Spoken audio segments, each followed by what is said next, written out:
Good. My name is Porta, and I represent company Porta.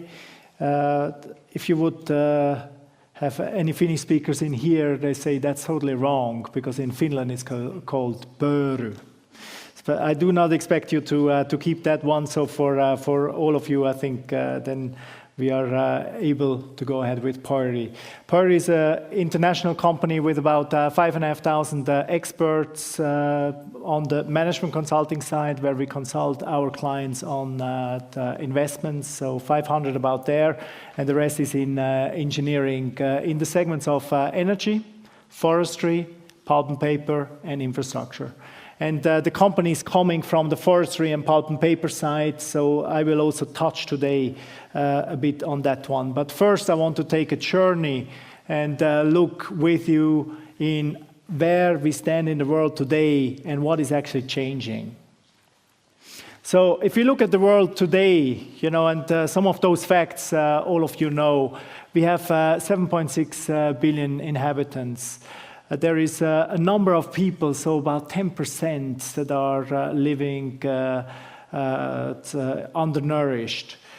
93% of the energy for transport use is oil. There is a 41% increase in greenhouse gas emissions since 1990. There are 6.4 billion connected things today, and I think that is only measuring the constantly connected things, because if you would measure also your mobile phone to the car, etc., it would go far beyond that. And forests are covering 31% of the land area. Our population is aging, we know that. Today it's 1 in 12 is over 65. 50% are living in the big cities, in urban areas. And for us, very interesting that only 40% of the wood traded is used in the pulp and paper industry. So if I take you now into the year 2050 and we look together what is actually changing and how does the world look in 2050. So 2 billion more in the population. 2 billion, that will drive a lot of demand, a lot of things will change. 3.9 billion will suffer from constant water stress. So in addition to the carbon, and I will speak mostly about the carbon later in the presentation, the water will be the next carbon and will balance the need and basically the severity of it all. Then 1/3 of all energy is used in transportation. In order to cope with the demands, the energy production will have to increase by 100%. Now, looking back at the previous presentation, you know, the question is how much of that is already factoring in more efficiency from all the technological advances, but then also all the increased needs that we see arising. I think every one of us, just what we consume over the mobile phones, over the computers, is just so much more than it was many years back. Computers will be more than 1,000 times more powerful than today. And then the lands covered, the forest areas, we believe, are going to increase, and I will tell you why in a second. You remember I showed you 1 in 12, and now it's 1 in 6 is over 65. That will change the demand, that will change our behaviors, etc. 66% of the population living in urban areas, so urbanization is continuing. And we believe from our side that we are at the start of utilizing biomaterials in a more effective way compared to what we're doing today. So I will focus in my presentation on this, on the CO2 emissions, and I will focus on forests. But first, I want to show you a picture, and I think everyone has seen the facts about climate change. So the climate is changing, temperatures are rising, CO2 emissions are increasing. I think no one in this room believes that's fake news. It is a fact. I think the temperature chart on the left-hand side indicates to you it's from 1850 to now, and you see the sharp increase over the last couple of years. And on the right-hand side, you see from 1985, the increase in CO2 emissions. So something's happening here, and it will have an impact. And I think we heard the presentation from CLC before.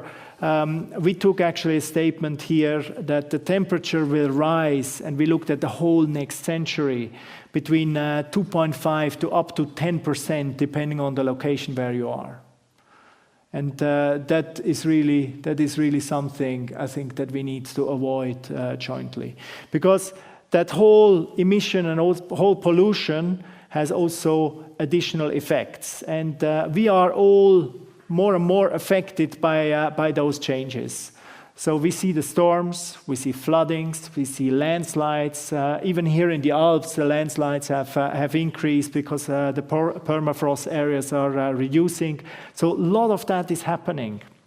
And what can we do against it? So what can we really contribute towards a reduction in the CO2 emissions? And we have talked about energy efficiency.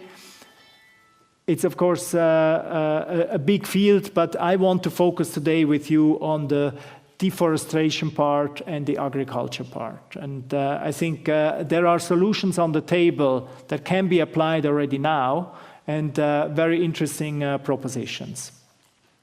There are many smart solutions out in the market, so you find many smart solutions. We have dedicated a number of our top experts in our company to find these smart solutions for forestry, for the circular economy, for recarbonization trilogy. You find these materials, you can access all of those materials, and I'm very happy to exchange with you later on. But those are all available for you, and I think even the wider set, I will be very happy to make it available for you. Now, going into the investment case in reforestation to mitigate the climate change. You saw in Joni's CLC presentation today, he actually said 129 million hectares of forest have been lost in the past years. We have rounded it up to 130 million hectares. It's a hefty number. We heard also it's the size of South Africa. And if we would just bring that part of the forest back, we would solve a big portion of the climate change. So we could counteract in a very strong way. That is one. I think we heard also in the presentation for Africa, it has also socio-economic positive effects. And then the second effect, of course, that you would have if you plant forests and trees there, after a while you can start to work with the wood, with the materials. I'm going to give you an outline on what is possible from that sequence. But first, what is actually needed for a concept like that? First of all, you need clean water, and the clean water you can get either from desalination, from the sea. You can use sewage water, you can treat it, and you can get clean water. That, of course, takes a lot of energy, and I will later say what are the ideas in the room about the energy. The second one is you need to irrigate the lands, and then you have the chance to plant the right crops and the right trees in the area, and the effect then is that you have immediate CO2 capture, you have a carbon sink there. So looking a little bit ahead, or a top view on how this could look like. So desalination takes a lot of energy, as I said. Also water treatment takes a lot of energy. But there are means of renewable energies. There is solar, there is geothermal. We heard in the Africa presentation before that even wind works in a number of areas in Africa. So with renewable energy, you could actually then gain the water, irrigate it, bring it to the land, and start to build your crops, start to build your agroforestry, and actually also then grow the trees. And this will be your carbon sink, and it will work automatically. Now, you may say, how does this compare to these new technologies that are out there?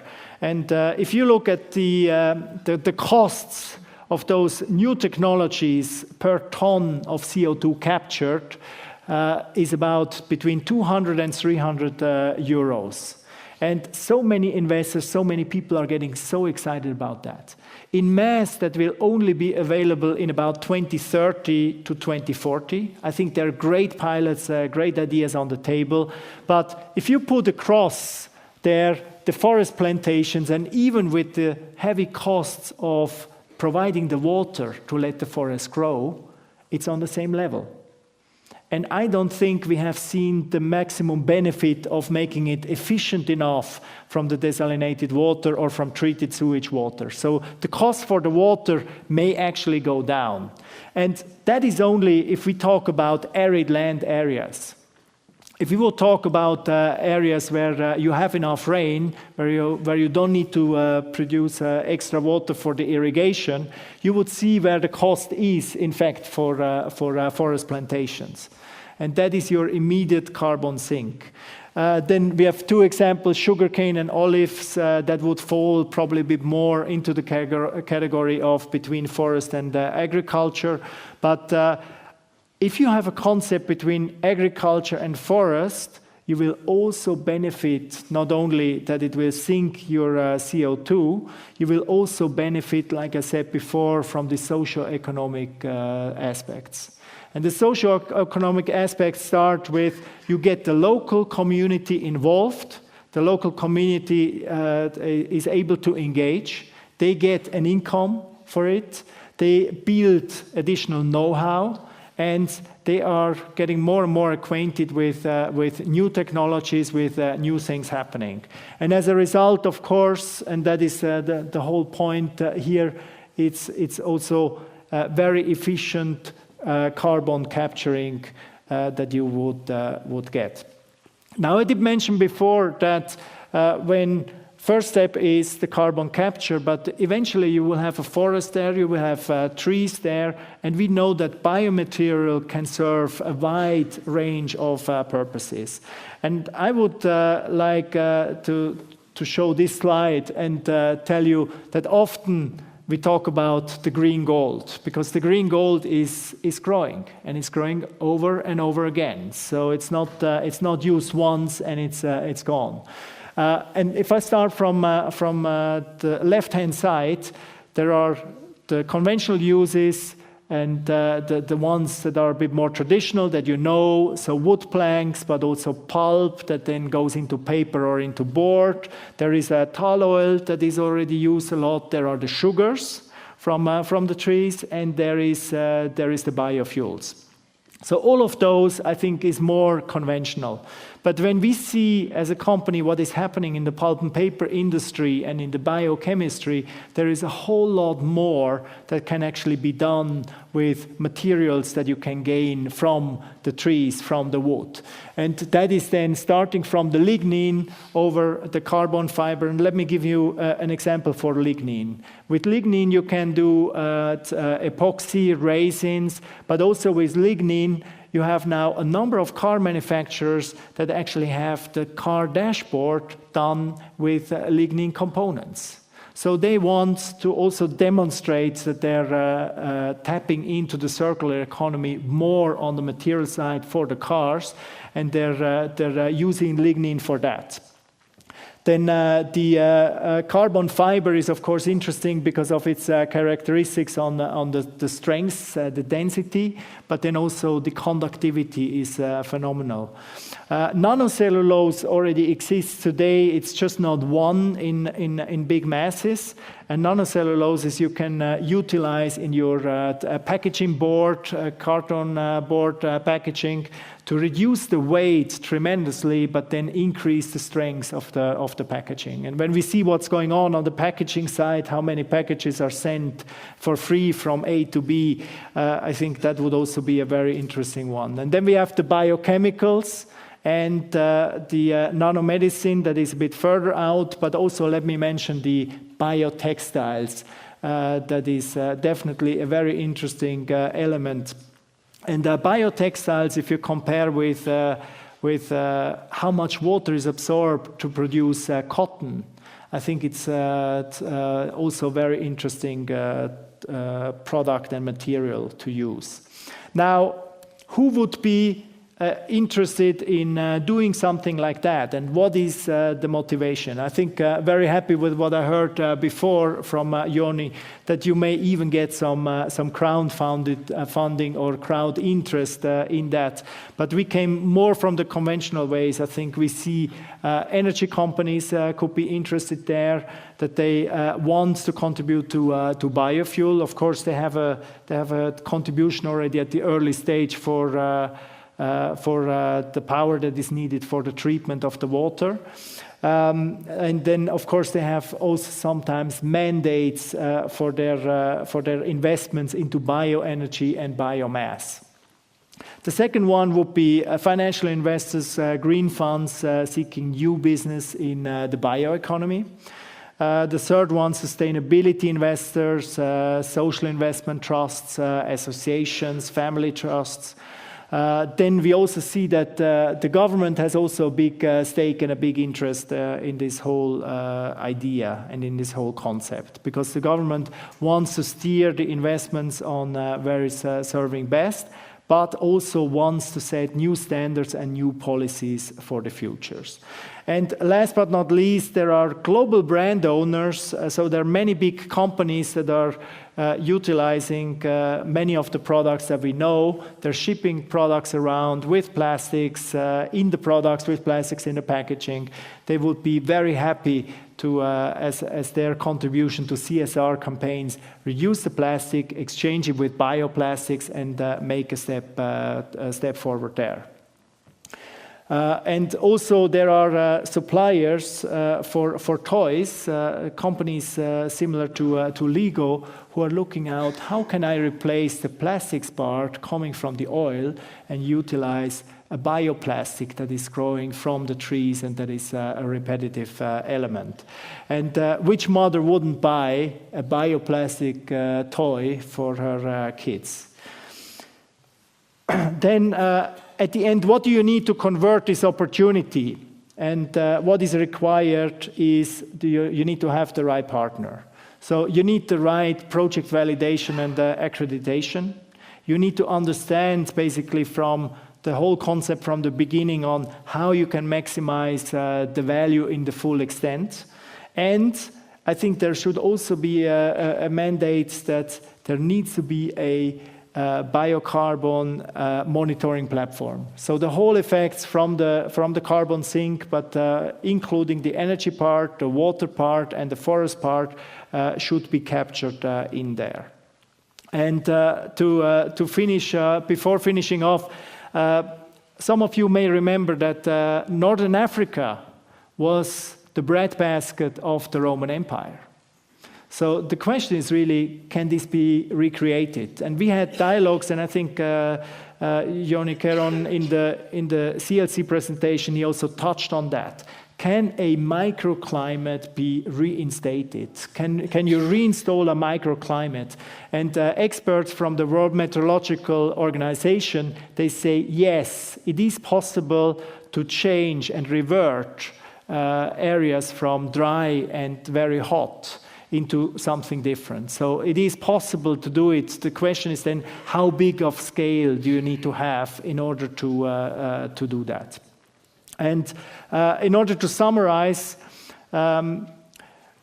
reinventing and reinvesting into agriculture and reforesting, I think, is first of all to fight the climate change. So it's an interesting investment from that point of view. Agroforestry is a sustainable investment anyhow, and I think when you do it in arid areas and in areas like Africa, I think it has also huge social economic benefits on top. The water part is technically feasible, and biomass as a feedstock after a couple of years, I think is definitely something that is also very interesting as an investment on top of all the benefits that you have gotten until this point. And I would like to end the presentation with a quote from Robert Allen, who said once, "Everything you ever dreamt of lies outside of your comfort zone." And I think this concept is a bit, is maybe one step between where we are now and where we need to go. But I think I think we need to take the first steps. So everyone that is interested in further exploring how we can take the next step for this concept, very, very interesting to talk to you later on or during dinner. And I'm up for some questions now. Thank you very much.